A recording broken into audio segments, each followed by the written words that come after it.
You're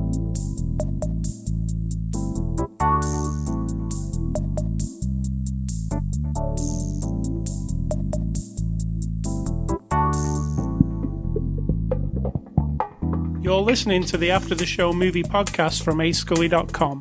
You can find this podcast on the iTunes Music Store, Google Play, YouTube, voice assistants, just say listen to After the Show movie podcast. And you can also find us on ascully.com, where we post written reviews. With that out of the way, here are your hosts, A Scully and Sid Talk.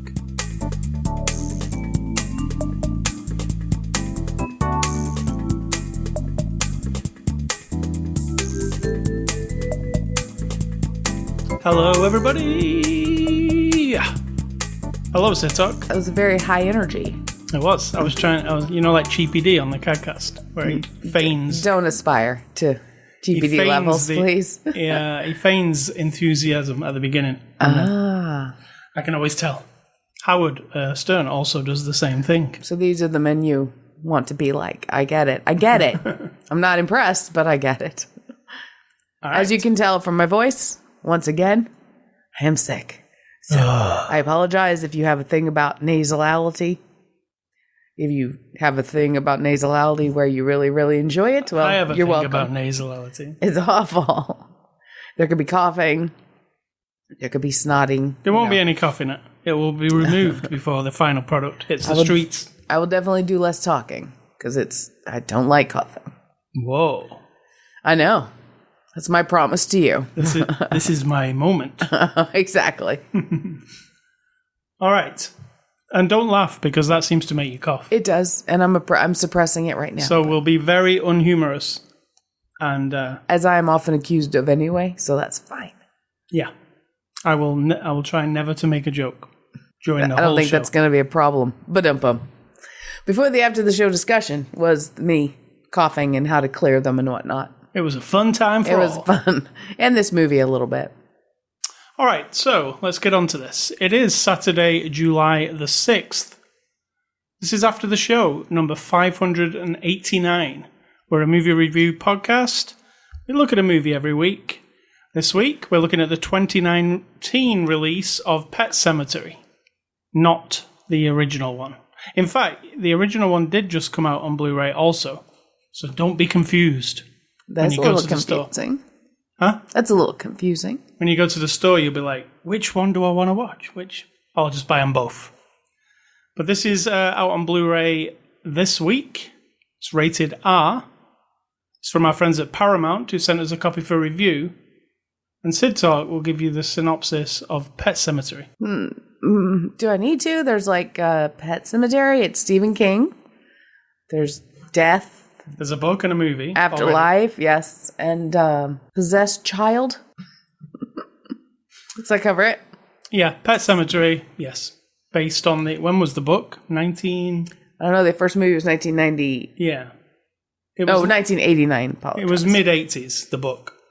So it's a famous book by Stephen King. We've all seen the movie, haven't we? All seen the original. No, we have not. We've all seen the original, but Sid Talk missed it somehow. Not me. Somehow. I saw the clips and the extras, and I'm like, I got it. I get it. Somehow she was stuck under a rock. No, it didn't appeal to me. It's the most mind-boggling thing for me. Yeah. Because some of your favorite movies are horror movies. Correct. Some of your favorite movies are 80s movies. Correct. Crappy horror, in fact, is one of my top genres. And how this went over you, how you never even caught it accidentally? Maybe my, don't be offended anyone, but my dislike of pets in general just made me like, Yeah, maybe.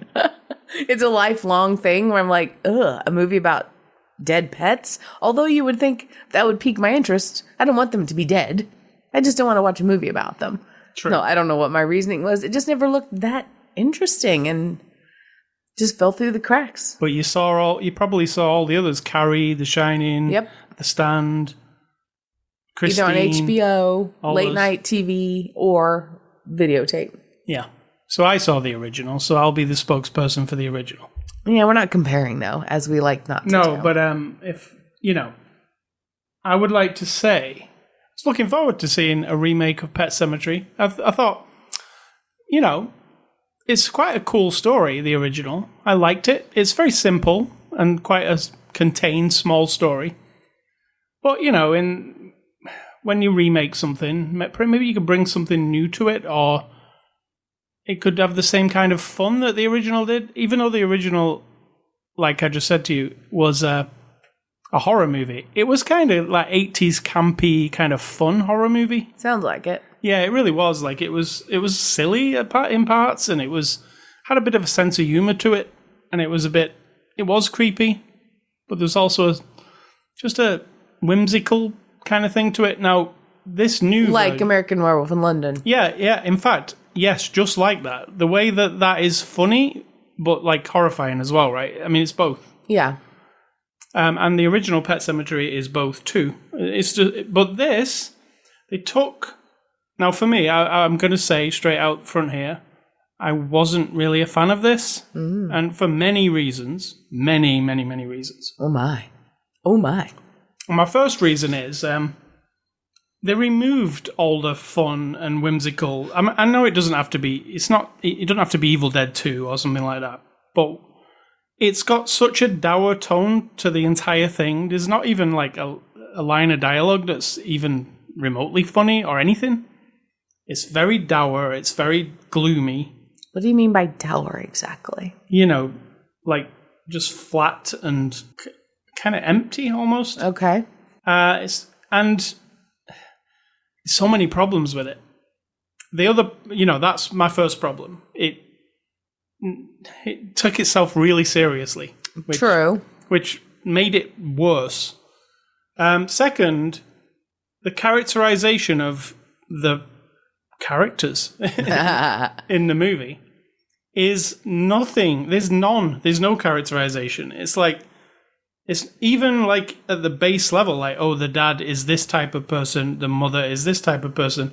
I couldn't even get a handle on that. Like, what? True. There was no, it was like, oh, the dad is a doctor. And that's as much as I know about him. Even at the end, that's as much as I know about him. The mother is, I don't know. Right? All she said was your stay-at-home wifey. And I thought, is that how we're defining your entire character? Yeah. Interesting. The two kids is also nothing to them either, really. I mean, there's nothing like...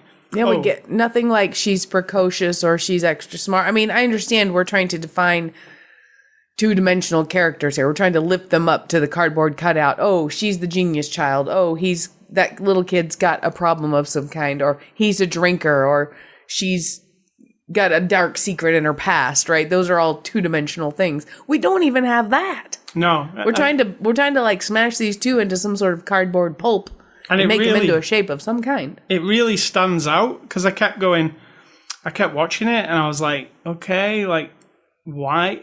I've seen the original of this. This has got the same name as it. I kind of know what I'm in for.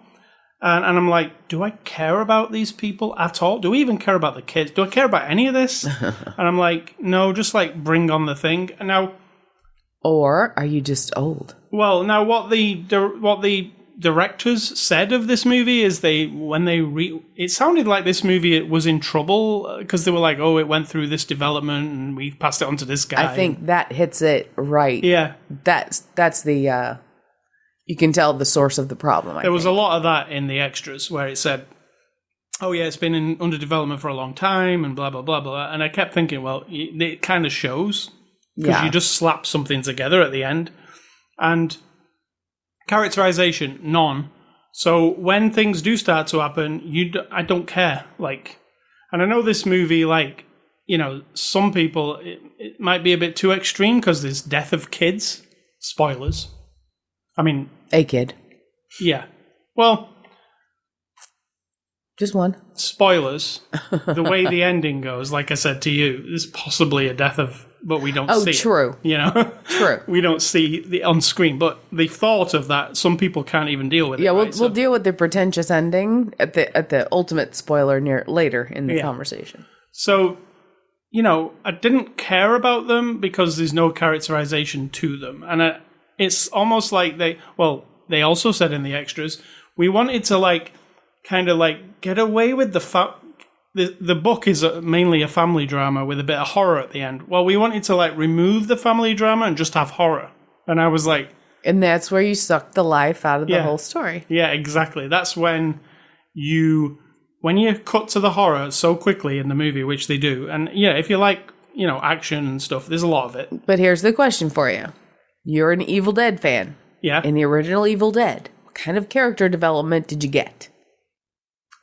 It's really loose also in that movie. It's exactly. Like the jock. So what is it that makes that one, even the later ones? There's a personality to it. Okay. To the whole So you can override the lack of story and character with style and camera work and interesting baddies. Shockingness. Yeah. So you're not really telling a story. But there's a cool story to the Evil Dead also, isn't there? I mean, Well, you're going to defend it. There's the basic story of like reading the passage and, yep. And then the dead coming back. So, but in this, like, removing the drama and going straight for the horror, it makes it ineffective. It's like everybody's already dead. Yeah, it's before like they even ever die. I don't give a damn. And now, and who I know kind of what's going to happen, even though they do kind of change it slightly. But it doesn't do anything for me. And like the gore and stuff is okay. There's some scenes that I were like, this is, the scene with the dumb waiter thing with the it seemed like it was from something else. Like it seemed like I agree. I was like, wow. I mean, it was terrifying, and I had many moments during this movie.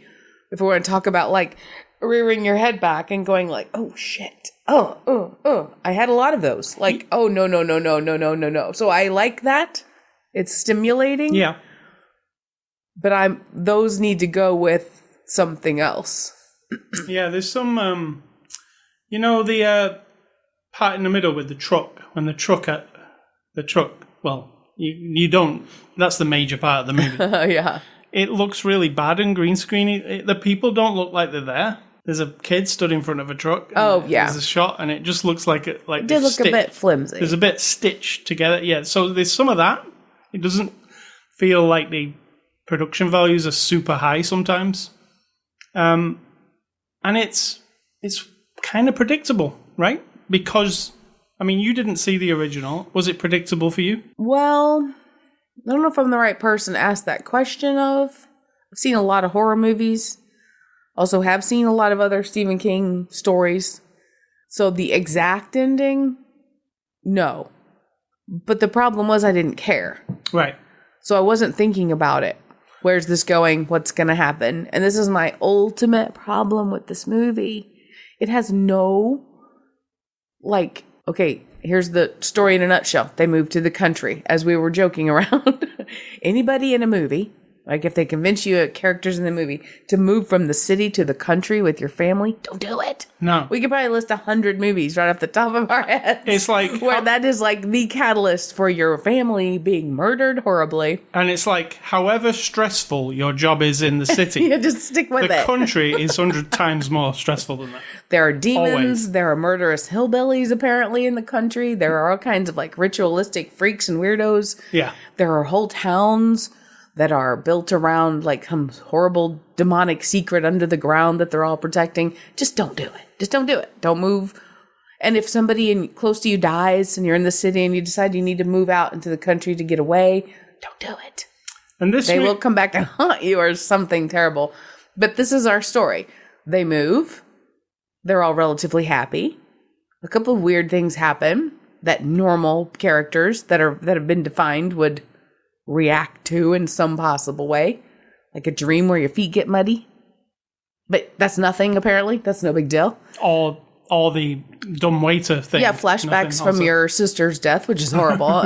But then that could just be her. You see, that's what I'm saying. We have they moved, and now she's glad they've moved. He's glad they've moved. The daughter's happy. It's fun. It's beautiful. They got all this land. It's a bit creepy. And then everything starts going wrong. And then we skip to sort of like, as Stephen King likes to do, punishing these people for their lies or indiscretions or what they're hiding deep in their souls or whatever it is. But we don't know what they are. We know nothing about them, so we don't. We only get to reveal the mom's thing, but then is praying that your horribly deformed and disabled sister to die? Wherever this hell is that's summoned up on this hill, this is the story too, they don't like that? They're just like, ooh, that makes you a bad person. But wouldn't some demonic person in hell be like, right on, lady? Huh? Send her to us early. Like, it makes no sense. Like, if that's her only indiscretion, and we don't know if he's cheated on her, if he killed a patient, if he we cheated don't know anything. Yeah, we know nothing about these people. So going from being happy they've moved there to them being horribly punished for whatever, there's no story there. And like I said to you, I know I've said lots of movies, the people making the movie, when they love the source material, like a book or a comic or previous movie, that's awesome. I like it. I love people to be really enthusiastic and all that jazz. However, there's a good percentage of movies that because the people are so close to the material, they write the story, they make the movie, they watch their dailies, they watch their edit, they look at their final movie, and they're like, yes. But what they're doing is they're filling in gaps with their mind of what they know from previous source material that people like me do not know. Right? I've never read that book. I've never seen that movie. I don't know if this guy's a bad guy or if he was a bad husband, but it might be totally explained in the book. So they know that. They know why they moved to the country. We don't. Exactly. So to me, it's like random people move to the country, weird shit happens, the end. Yes. You could jazz it up with just a little bit of reason for this family to have been lured to this house, like whatever, use any tropes you want. There's plenty of tropes in this movie, right? Plenty. So if you want to add a few more, have it so that the demons were always gunning for this guy, like pulling him in, whatever. Just something. Then I'd probably complain about that, but. Yeah, it's exactly true. And also, what it amounts to is, this movie was playing out in front of my eyes. I was watching it. I was like, oh, this is like an action sequence that seems like kind of it would be near the end of the movie. But it obviously not near the end yet because we haven't resolved everything yet. Right. And then it just ended. Like, it just ended. Like, I don't generally get that feeling. Whereas, like, this is not the end. I said to you, we got to wait till the end of the credits because we're going to see something, right? Right. But the ending is so unsatisfactory for me. That last shot. How about the alternate ending? The alternate ending was worse, I thought. I like the ending in the movie. But Agree. it was unsatisfactory as a wrap-up to the whole thing. And it was really abrupt. Like, I was like, whoa, hold on. The credits are rolling? Like, there's something wrong there, right? With the pacing or whatever when an audience like me is watching it and going, is that the end? Like, yeah. Like, I expected more from that story. And again, I think that's from they're all satisfied with seeing either of those endings because they know how they got to that point. They understand everything about those characters. And that to have basically, are we spoiling the whole thing? I mean, it's Pet Sematary. Yeah. The whole family is like zombies, essentially. That's what you are, right? You're dead, you get resurrected. Yeah. And then you're just not left, the same. You're not the same. You're just left. I mean, you were dead. Now you're back alive with having been embalmed. The girl was embalmed with her head cut open and everything. I mean, the whole bit, right? So now you're alive again. Nasty, stinky, as you pointed out. And that's the punishment for what? Somebody knows that.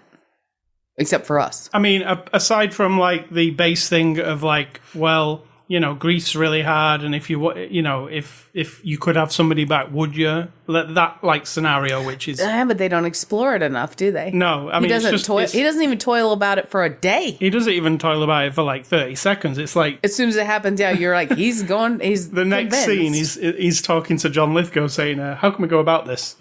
Like it's no, he wasn't. He was knocking him out so he wouldn't interfere. Right? Yeah, but he already knew what to do. It's like. It's 1 to 1,000. It's like there's no development of that. There's no like, oh, he's sitting around, he's sad, he's like, what if? There's none of that. He just immediately does it. And the whole catalyst of this idea of Pet Sematary is that, like, if you could bring somebody back, would you? And what would the consequences be for it? Well, I don't agree with that. I think that's digging deeper than it really is. Because this is just... Digging deeper. This is literally just bringing them back with no... You don't understand the process. You don't understand the spiritual side of it at all. Like, you don't... Right? So there's no, like...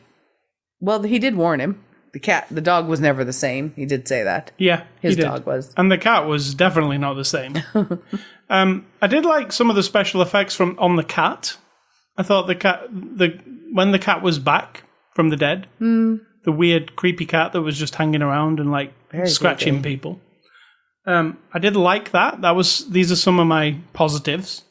Okay. I really liked, even though it is super dumb and makes no sense, the scene, it's a gore scene in the hospital with the guy with his brain hanging out.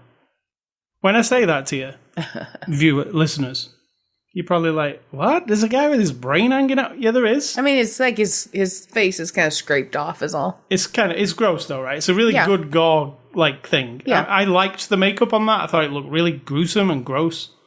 And it's in the original film. It's not quite as gruesome as that. But it's... The original film looked like American Werewolf in London. Yeah, it did. But it's it's a really gory scene at the beginning of the film, but it's kind of dopey as well. It's like, and he doesn't react to it like any real person would. True. Another issue. I know he's a doctor and he's seen all kinds of things, but even the nurses were so freaked out. They were like, his brain's showing, because they're all like, going away, like, and he's just like. See, I think you focused on that. I didn't even notice any of that. All I saw was that he was scraped up really bad. His doctor, the nurse, as she was walking out, said his brain's showing, and he was like. Right, but I didn't even think about that. I was just like, he's really, really hurt. I know he's dying because he looks like he's going to be a zombie. It was pretty bad, gross score, but it was kind of there for the sake of it. Like, we're going to do something horrible. Right, it was reminiscent. Yeah. And like I say, ending was very abrupt, disappointing. Disappointing or satisfying in comparison to the rest of the movie? No, not at all. Like, even worse. Right, than the but rest I of mean, the compared to what you expect from the movie once you're watching it. Because to me, my expectations were pretty low, so... They were, but I was thinking all the way through, because this is so mediocre as I'm watching it, hopefully, obviously not, but hopefully, there's something at the end to surprise me, a viewer who already knows this story. There's something that's going to be cool. But there isn't, right? There isn't. It's just like remaking the original. And I said to you, it would be great if I could make this movie, and I'll make it exactly the same as this. Well, let's say it's already made and I have to come in and make the end scene. And like you said, so we go like 5 years later, and what we see... This is the only thing you'd change. We see it... No, I'm saying okay. I'm not changing it. I'm not allowed to. It's already been made. Okay. But to make it better, just at least slightly and satisfying at the end, would be 5 years later... And not spoiling it completely, what is happening inside that house. You mean like Ron Howard when he had to try to fix that one movie? Yeah. And Death Becomes Her comes to mind. And I said to you... That's a good one. Like, what is happening inside that house now, with dead, reanimated people, would be interesting, right? How does that play out? Like, what is happening? We don't ever get to see that because the movie ends. And like, is this the beginning of like a big zombie? Is this spirit thing that's on this hill up on this mountain that's apparently secret and no one else in the entire town ever mentions it except this old guy? No cops come around. Nobody comes to warn them. No weird old guy from the gas station comes to say, I don't go up that hill. That guy. Yep. There's none of that. No, none of that at all. Like, there's no like... There's a major truck accident. Get an understanding of how this weird... It's almost like... I don't want to spoil it. Which movie it is. Cabin in the Woods. No, I'm not going to tell you what movie. I don't want to spoil it. Oh. There's a scene of a movie where after everything's done and you go around to see the back of a place. Don't say it because you don't want to spoil it for people because it's a good one. You're like, whoa, that puts this whole story into context. That's what I would have liked. Just some silent, weird thing that zooms out of the world to show me this big mountain of hell or whatever it is, and how it is actually, has it now infiltrated the whole world? Is it pulling people in? Whatever. And like I said, I would have liked to seen, like, literally a bit, something happens right at the very end. Well, we know what happens. There's a bunch of dead folks. They're not going anywhere because they're alive now, for good, I'm assuming, right? Unless you chop the red off. We don't know. We don't know. All he said was it's not too late. And then you're like, what do you mean we're not too late? So, do you do like an incantation or some weird shit? I mean, what is the deal? Yeah. So it's very unsatisfying. Also, do you think they thought that they would get like more movies? Look at the cover of the movie. Can you see it on your screen? Yeah. There's a thing with they're even featured on the front cover. The kids with the masks. Yeah. There's some kids with masks, creepy looking, with a wheelbarrow. They walk past, and then there's one joke actually. There's one joke that happens there, right? Remember that joke? No. It's the only joke in the movie, and the kid said, "What's that?" And the mum says, "It's a procession." Oh yeah. And she says, "What's a procession?" And she says, "It's like a parade, but not fun." A parade, but not fun. That's the only joke in the movie, right? And it comes to nothing. We don't know who these kids are. Nope. We don't know what they were doing. We know nothing. Yeah, if you would find out. Yeah. She'd go, in the last scene, she could go running off into the woods with her other dead friends, and you'd be like, oh, all the children have been resurrected. Whatever. Yeah. I don't even care if it's a boring old expected thing. That's better than nothing, I think. Yeah, so while they're a creepy image, those kids, they're featured in the trailer also. And on the cover, but they are nothing. Nothing at all. You'll blink, you'll miss them anyway. So let's move on to the cast here. Jason Clarke plays Lewis. I actually like Jason Clarke quite a bit. I think he did what he could here. Yeah. I don't have really a problem with the cast performances. No, I think Jason Clarke, though, the script is really hollow. Like, there's not a lot of meaty stuff to get into.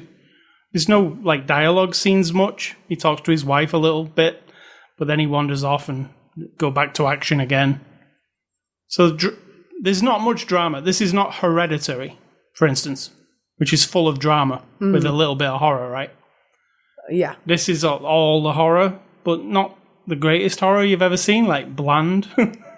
But with, if you're looking for, some drama, there's not really any.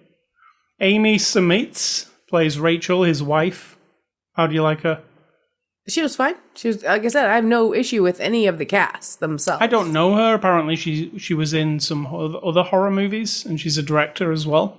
John Lithgow, I always like. I think he brings something to things. Mm-hmm.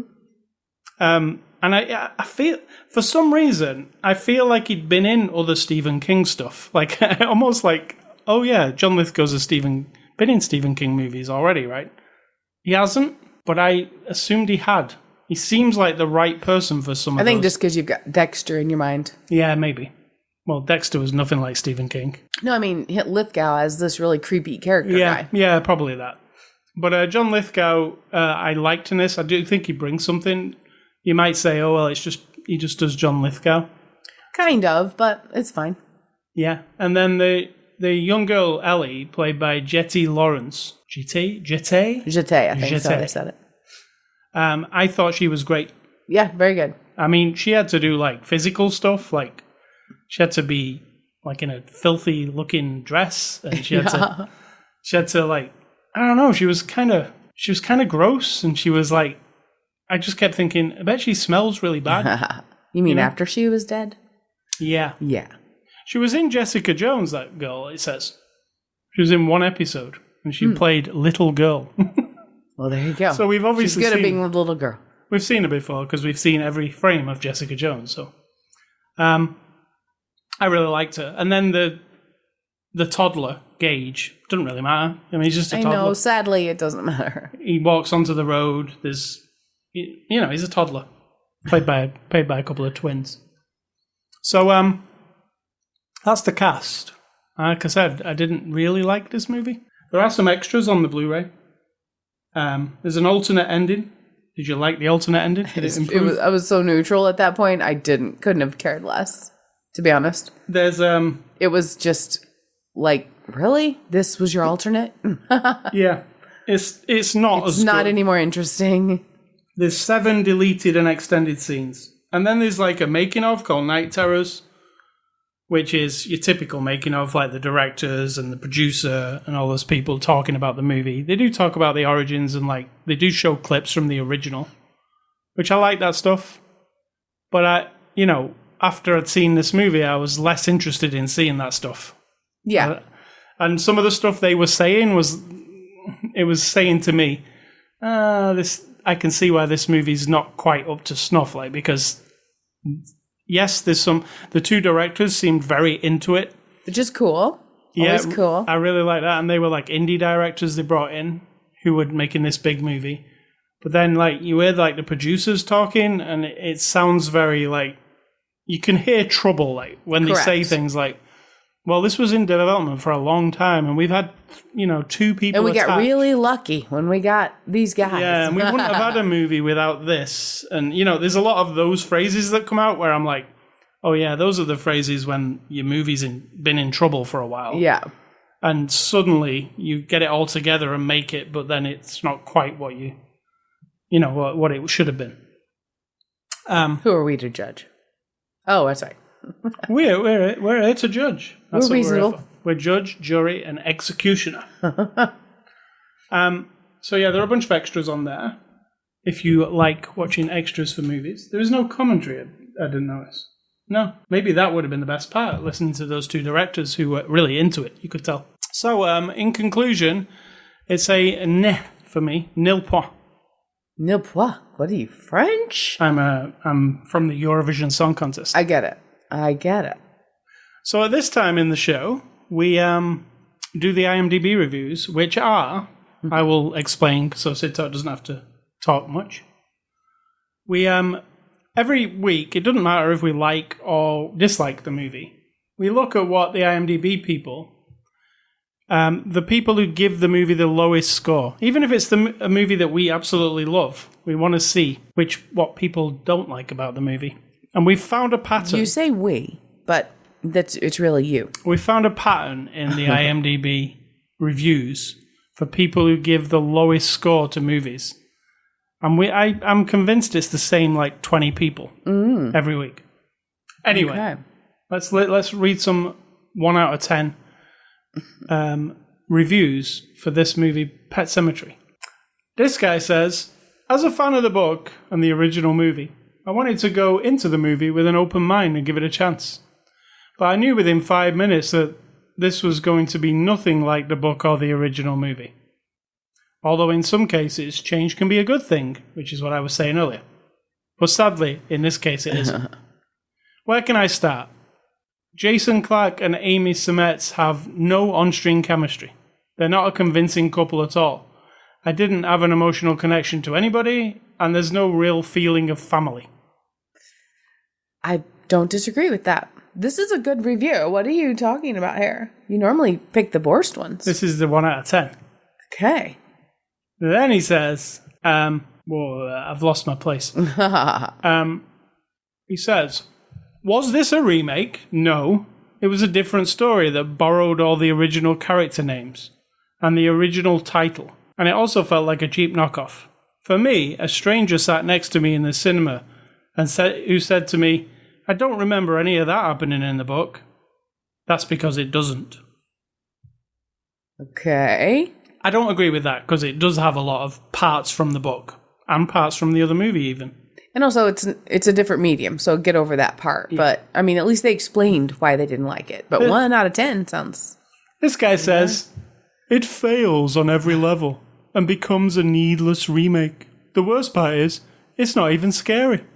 And the heart has been ripped from the book. As always. This guy says, this movie is so bad that they should just bury it in an Indian burial ground. Oh my. But then it would come back and you'd have to watch it again. Did you add that part? I added that. I like it. How did I know that was you? I don't know. Just instinct. The original version of Pet Sematary was great. This remake has nothing to do with the book and is simply horrible. Absolute garbage. Here comes the voice.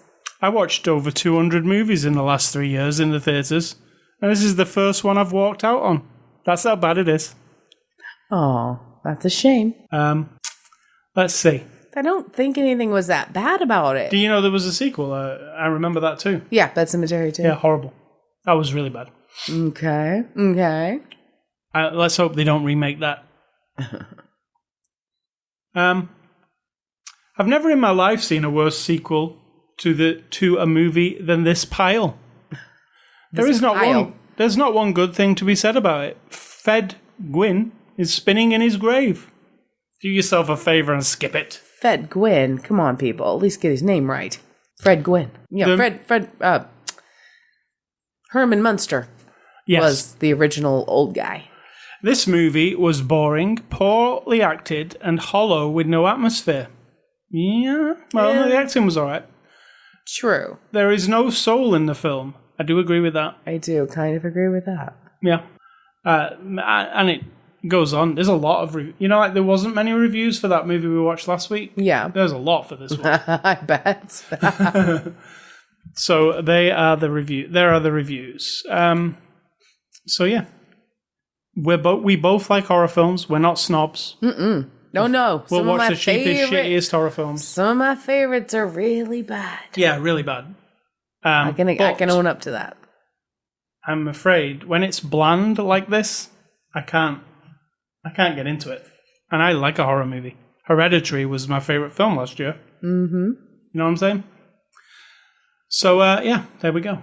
So you can listen to us next week review the film High Life. Do you know what that's about, Sid Talk? No.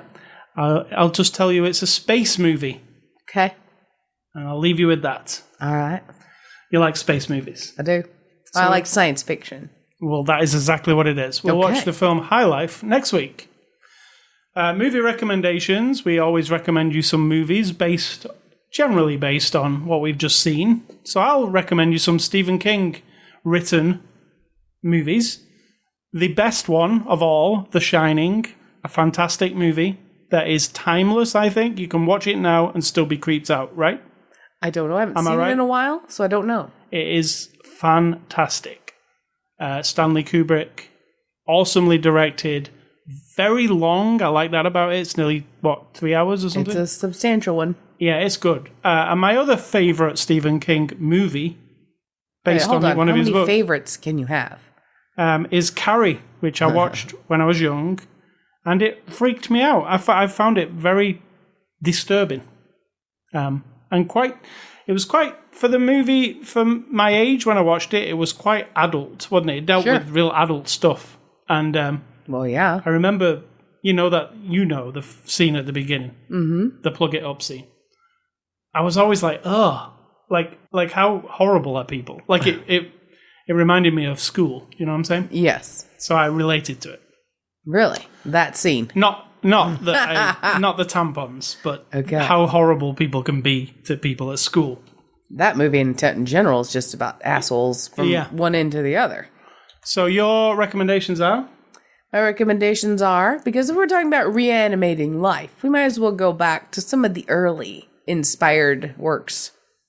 I don't know what came before, but Frankenstein, I've never read, like, the oldie-timey one, like, original movie. Now, there may have been some before that, but the one from, like, the late 20s, early 30s.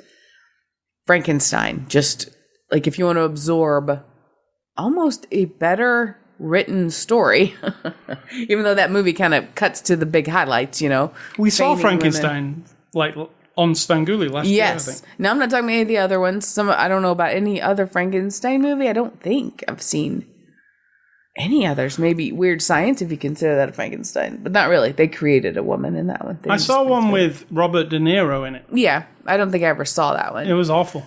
But go to Frankenstein, and then just because this movie was mentioned in something else we saw this week, I'll just gonna say, in terms of zombies, which is my favorite horror genre, Day of the Dead. Original or remake, I don't care. Yeah, that is a great movie. I like it. One of your faves. Yeah. So, those are your two. So, this week on July the 4th, Yes, Well, happy 4th of July to everyone who's American and celebrates that sort of thing. While people celebrated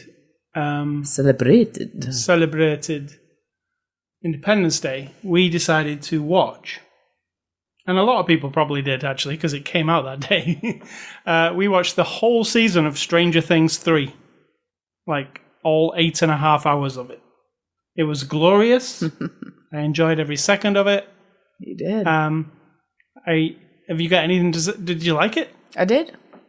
You like it anyway. I mean, you like the show, right? Yeah, that's definitely not one I would tell anyone about, though. If they haven't seen it, I wouldn't. We watched it for a reason. You know what I mean? So I wouldn't want to say anything about it. But yeah, I know. I'm not saying spoil it, but I was thinking you were just saying it's not one you would tell anybody about. Like, oh no, it's not I'm good. just saying watch it. If you liked the first 2 seasons, then yeah. I'm not saying anything about it, but I really enjoyed the story. It's a bit goofy and silly, but I don't know. It makes me smile the whole show. There's something like nostalgic, and there's something. It's very well made. That's what I said to you. That's one of the things that I see about it. Like the special effects are like tip top. They're like as good as movies, right? Yeah, definitely. Better than some. Yeah, and you know, I was looking that the final episode. This won't spoil anything, but for you, the final episode. You know the. There was a whole extended sequence with that lasted 20 minutes, like in that place. Yeah. And I was looking at it. It's a CGI creation on the screen. I was looking and I was like, I believe all of it. Like I'm not like, oh, that's a bit weird. Oh, look, there's Spider-Man flying through the air, and I don't buy it anymore. Right. I bought it the entire time. It's just so well made. And just for clarification, there is no Spider-Man in this show. Oh no, Spider-Man comes up at the end and he saves everybody. I didn't catch that. No, it's great. It's on Netflix. You can watch it now. Season 3, and they're going to do a season 4, and possibly a 5. I mean, I'm okay with it ending, but I know how you are. You like more and more and more of everything. I do enjoy it a lot. It is very fun. It's just like. But so are new things, because you'd never seen Stranger Things before the first Stranger Things, and it was awesome to see something new, which is what's awesome when you see something new. That's also awesome when I see something I'm familiar with, and it's just as good or better. Yeah, but it's better to go new, in my opinion. Also, thanks to my friend, it's my birthday coming up, and he bought me a present for my birthday, which I've been messing with today. What did I get for my birthday here? A Lego kit. I did. It was a really big Lego kit. If you are familiar with Lego kits, there are little tiny Lego kits, and then there are big, complicated Lego kits. And this one's movie related, so that's why I mentioned it. It is the Aston Martin from, is it the DB5? Don't even ask me. From the Sean Connery era of movies. So you will recognize you will know if you've seen Bond. It's the old Aston Martin, the silver one, with the ejector seat and the bulletproof shield that comes up at the back. What else did it have? It had, I don't know, you haven't done it yet. No, I mean in the movie. Machine guns on the front, the headlights turned into machine guns, the license plate spun around. That's the only thing I remember. Yeah, I remember all those things. You remember the ejector seat? He ejected out that lady. Roughly. Yeah, so it's a model replica of that car. And it's not small, it's like, what? It's hefty, compared to the others, for sure. Yeah, it's like the size of a computer keyboard is probably the size, if you think about it. But it has all those features. So what is it you're trying to say? Thank you to your friend? I'm saying thank you to my friend for getting it for me. Does he listen to this? Yeah. Okay. And I've never made a complicated Lego set. I've only made the smaller ones. And this one has a lot of pieces I've never seen before. It's got mechanisms inside it, like pulleys and springs, and it's like connects. Yeah, it really is. It's crazy. So Lego James Bond. It's the Aston Martin DB9, I believe it is. I mean, that's all nice and great, but what did your wife get you for your birthday? A mountain bike. Was it a mountain bike? Yes. No. Is it a mountain bike? Yeah, of course it's a mountain bike. Don't think of it as a mountain bike. It is a mountain bike. It's a Trek mountain bike. It's not a hybrid. It's not a racing bike. It's a mountain bike. But I have the exact same thing. Doesn't feel like a mountain bike to me. A mountain bike is a bike with those bikes that we've got down there. Those are mountain bikes because of the geometry of the frame and the fact that they have suspension. Okay. That makes them a mountain bike. It's good to know. Yeah. So yes, they are Trek mountain bikes. So while you stand at that counter all day, all hunched over, drinking too much tea, in a bad position, inside out of the sunshine, putting that Lego together, you could be out riding your bike. Oh wait, it's been raining every day. And I've been sick, so that's fine. The Lego fills the gap perfectly. But yeah, those bikes are great. I love them. What else? Days Gone, I'm still playing that on the PlayStation 4. They added a patch this week which adds a challenge mode. It's separate to the story. You can just go in the main menu, choose challenge mode, and it's like you go up against a horde of zombies. There's one mode where you just see how long you can survive against a literal horde of zombies, like hundreds of them. It's really fun to play. And there's a second mode where you go up against a horde of, real people, like assholes with guns. So always the real issue with the zombie apocalypse are the other people. Yeah, in fact, the other people are harder to deal with than the zombies generally. We all know this because they're intelligent and they can shoot you. So there's always an asshole who wants you what you want, but the zombie just wants your brain, or she. They're really not that discriminatory, but the assholes, they might want all kinds of shit from you. And that's a free download, actually, if you already own that game. You might not know that it came out because you might have finished with the game, but yeah, it's a fun little game. You win stuff in the challenge mode that you can use in the single player, like buffs and stuff, so it's worth a shot. So what's for dinner, Sid Talk? Tonight, I don't know for sure, but I think we're going to have some whole wheat pasta with some sauce. Sounds really good. Or just some sandwiches. I don't know for sure. But that came to mind first. I like it. All right, then. And what's your advice? My advice is... Don't get a cold in summer. Don't get a cold. No, don't get a cold in the summer. It sucks so bad. And I disagree with a lot of things a lot of people say. I'm not sure if you've noticed this over the last 20 years. I've noticed that. But a lot of times it's like I am seriously not the only person who thinks the thing I think. Because obviously there are others. But I'm usually surrounded by people who have the absolute opposite view of life. And I will point out my disagreement or ask the question, well, yeah, but what if, or what else, or have you thought about this, or have you thought about that?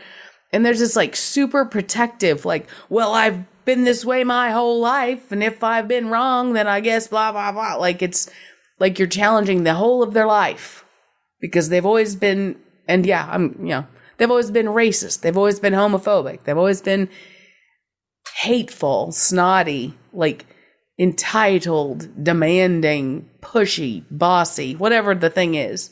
Like these people who are just singularly about themselves and their own view of things. And they will plow through anything to keep it that way, to make it that way, and like fuck everybody else, essentially. And so when I disagree with a thing or I try to point out another thing, I'm not saying like, don't reevaluate your whole life up till now. It's too late. Like it's done. You have all the information in your head. You have all of your experiences up to this moment. What you might do, is like, do you want to be the old person who still has all of that? Because you could reevaluate and think about the rest of your life, which will include the end of you and the beginning of the only thing left of you. Are people's experiences with you, their memories of you, the things you've said and done, the impression you've made on them. Everyone has good and bad. I would never deny that. But have you thought about that? Like, particularly my age, I'm crossing over that mid-century. I've crossed over that mid-century mark. It's been 51 years. I don't have another 100 years in me. And so the end of my life is right in front of me to add to what I know, rethink things. I don't have to change who I am or what I think or what I believe, But if I get new information or a new angle or a new reason to think about something that's valid and makes life for either myself or someone else just a little bit better, that doesn't erase the whole rest of my life. I could be completely wrong about something. That doesn't make me non-existent now, like my whole life has been a joke or something. It means now I have a chance from this moment until the end of me to do that thing or think that thing through differently. So I don't know if that's advice. No, I'm not sure. It's all bundled up there. All right, so you know everything about this podcast because you listened to the intro at the beginning. You can subscribe there is to know on ascully.com. You can catch us on Instagram and Facebook and stuff. You can catch us also, if you have any feedback, email me, ascully@ascully.com. Don't email Sid Talk. And stay You classy. can find me on Instagram. I did say that already? You did. Thank you. Thank you. And also, let me say, stay classy, Mr. Stephen King. You're still writing books. I don't know if he's very classy. At the age of 95 years old. He's not 95. Is he Here not? we go. Alexa, how old is Stephen King? Stephen King is 71 years old. 71. He was born on September 21st, 1947. There we go. Customers have also asked, where was Stephen King born? Would you like to know the answer? No. I've awakened the beast. I'm saying he was born in Maine because he seems to like Maine. Yeah, and I wouldn't say that he's super classy, so I wouldn't put that out there. I would. I like that he has I'm a creative, weird mind. I don't know how classy he is. And I'm going to say, think for yourself, because if you don't, someone will be doing it for you.